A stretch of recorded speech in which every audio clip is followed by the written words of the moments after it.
굉장히 뛰어난 사람입니다. 예. 우리 박정희 대통령이 그 어려운 걸 세계에서 참 가장 선도적으로 하신 것도 그런 맥락에서 우리가 이해를 할 수 있겠네.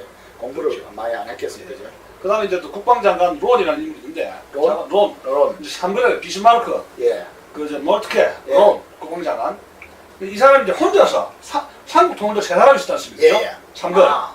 우리가 저 삼국시대, 저 김춘추, 김유신, 김범민, 문무왕, 삼길이 있지 않습니까? 근데 재미난 게 이탈리아도 있고 하여튼 통일을 하려면은 세 사람이 삼총사가 뭘 엮어야 된다는 그게 있어요. 세 사람이 가장 안정되지 않습니까? 이게 저 삼정이라고. 그 소다리. 예. 앞에서 치고 나가고 뒤에서 엮어주고 또 이렇게 얽어주고 이게 이제 세 사람은 있어야 된다. 삼총사, 듀마 삼총사. 삼국지도 왜 저 유비 제갈공명 광해가 뭐 있죠? 세 명이 또 엮어지는 거 있잖아요. 그리고 뭐 모택동 중국 통일도 글쎄요. 모택동 주원래 또 주도. 네, 주도. 그러니까 삼명왕. 그렇네. 야, 우리도 그러면 혼자 안 된다. 혼자는 절대 안 한다는 얘기예요. 이거는 혼자 살 것 없다. 5년마다 바뀌는 뭐 대통령 일 가지고 좀 골치 아프고 예, 뭔가 이게 대대 전략이 돼야 돼. 이거는 뭐 이런 사태가 와도 이런 우리나라 이런 내분 분란이 심하지 않습니까? 내부에 예. 이건 뭐 좌우이다 뭐다 잘했는데 역사 전쟁을 하는데 이런 분란은 북한에서 먹으라 해도 자수심에서 이렇게 해도 드시오 해도 우리가 수수배가 내부 수수배가 먹을 일기 안 되겠어요. 왜냐면 신라가 저 백제하고 저 고구려하고 전쟁을 하러 갈 때는 내부의 감자들을 정리하고 왔어요. 항상 내부를 먼저 따져. 예. 그래야지. 처리를 하고 우리가 6.25 때 그래도 기습을 당해서 살은 게 숙군이 있었기 때문에 그런 거야. 숙군 했는데도 자기들이 완장차고 해가지고 서울대 병원인 뭐니 해가지고 그래. 완장차고 해가 얼마나 문제가 많았어요. 그래도 그나마 다행이죠. 숙군 안 했으면 완전 갔어. 절대 많이 들어갔죠. 예. 전체 투하하고 그냥 집단 투하. 맞습니다. 예. 투항하면. 그래서 이거 독일의 국제 정세는 어떻게 됐습니까? 통일의 국제 정세는 그러면 이 개편이 큰 틀에서 그리고 이제 프랑스가 이제 일단 뜨게 됐는데 프랑스가 절치부심으로 이제 복수를 누리는 형국이 됐고 러시아는 러시아대로 이제 저 비스마르크하고 이렇게 연결이 되다가 러시아하고 오스트리아는 발칸반도 쪽에 발칸반도 쪽에 이 슬라브 계통 많지 않습니까? 그렇지. 그리고 또 저 게르만 쪽도 있고 그거 같이 체코 해가지고 저 발칸 쪽에 오스트리아하고 러시아 쪽에 이 마이너리티 민족들 해가지고 이게 전부 화약고 아닙니까? 그렇지. 지금도 얼마 전까지 들어간데도 있고 그래가지고 이게 얽혔는데 비스마르크가 러시아하고 저 오스트리아 쪽에 이런 발칸에 분쟁이 있는 걸 갖다가 몇 번씩 중재를 했어요. 그런데 이제 비스마르크가 살아있을 때는 러시아하고 저 프로이센하고 또 동맹을 하고 또 독일하고 오스트리아하고 동맹을 해가지고 하고 그다음에 이제 이탈리아 러시아 프로이센 해가지고 독일하고 해서 각 나라마다 막 얽어놨어요. 그런데 그게 이제 10년, 20년 영수증이 못했죠. 그게 다 비밀 외교였거든요. 지금처럼 막 대변인이 있어가지고 나는 이런 협상했으면 했던 게 아니고 전부 다 뒷구멍에서 비밀 외교로 하니까 이제 한 번 터지면 왕창 터지버립니다. 한 번 비밀 외교.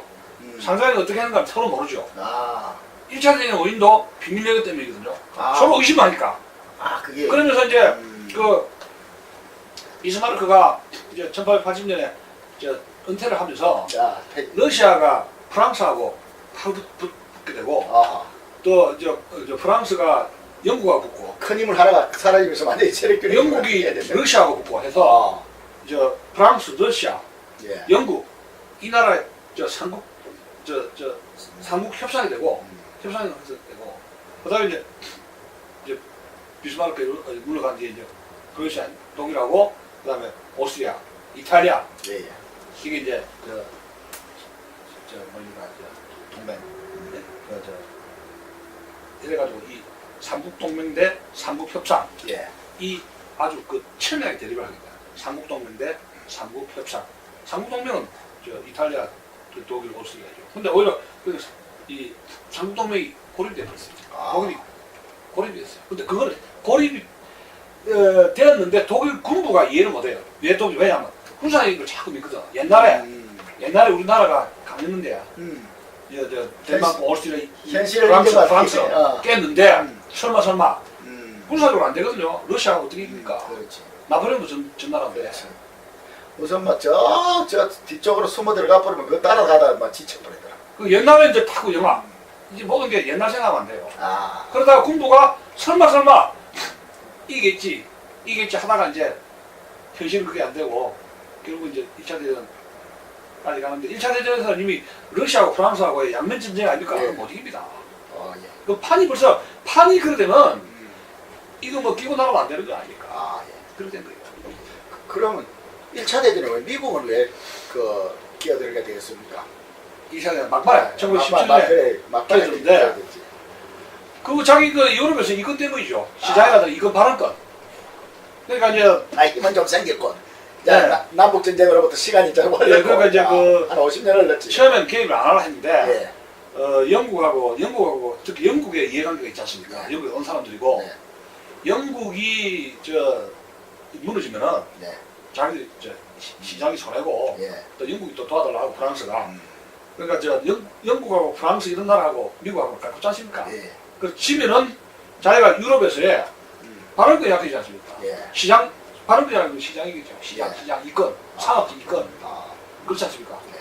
그러면 독일이 그 시장을 많이 확보하면 미국한테 안 하지 않습니까? 그렇죠. 시장성 문제 때문에. 아, 결국은 처음에 개입 안 합니다. 막타지야.